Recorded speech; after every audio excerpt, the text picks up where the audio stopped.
So hello guys, చూస్తున్నారా జార్ఖండ్లో జరుగుతున్న స్టూడెంట్స్ ప్రొటెస్ట్కి పోలీసులు ఎలా రియాక్ట్ అవుతున్నారో. ఫస్ట్ ఆఫ్ ఆల్ అక్కడ జరుగుతుంది పీస్ఫుల్ ప్రొటెస్ట్. అక్కడ ఆజాదీ స్లోగన్స్ లేవు, ఉమర్ ఖలీద్ లాంటి వాళ్ళని రిలీజ్ చేయాలని ఎవరు చెప్పట్లేదు, లేదంటే జై శ్రీరామ్ కాదు జై సావిధాన్ అని చెప్పేసి మత కల్లోలాలు కూడా పెట్టట్లేదు. స్టూడెంట్స్ మేము మాత్రమే పీస్ఫుల్ ప్రొటెస్ట్ చేస్తున్నామని చెప్పేసి చేస్తున్నారు.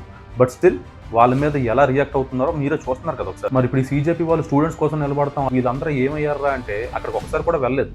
ఫస్ట్ ఆఫ్ ఆల్ వాళ్ళు రావద్దు అంటున్నారు కానీ అది వేరే విషయం.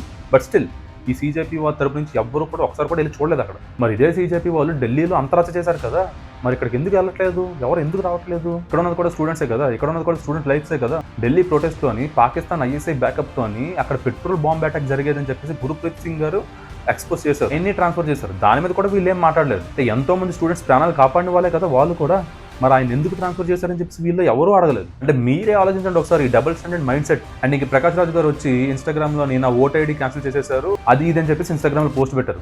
ఎలా ఉంటుందండి? 4 స్టేట్లలోని మీరు 4 ఓటర్ ఐడీలు మెయింటైన్ చేస్తే ఎలా ఒప్పుకుంటారు? దీని మీద వచ్చి మీరు ఎక్స్ప్లెనేషన్ ఇవ్వండి అంటే మీరు సైలెంట్ గా ఉంటారు, అసలు ఇగ్నోర్ చేసేస్తారు. మరి ఏం చేస్తారు? క్యాన్సిల్ చేసి పడదొప్పుతారు. మరి ఇమాజిన్ ఈయనలాగే ప్రతి ఒక్కరు 4-5 ఓటర్ ఐడీలు మెయింటైన్ చేస్తే అక్కడ కరెక్ట్ పోలింగ్ ఎలా జరుగుతుంది? మరి ఏదో ఫ్రీడమ్ ఫైటర్ లో వచ్చి కబూర్లు అంటే విషయం మీద మీరేమనుకుంటున్నారో కింద కామెంట్స్ మెన్షన్ చేయండి. అండ్ వెళ్తూ ఫాలో చేసుకుని సబ్స్క్రైబ్ చేసుకోవడం మర్చిపోకండి. జై హింద్.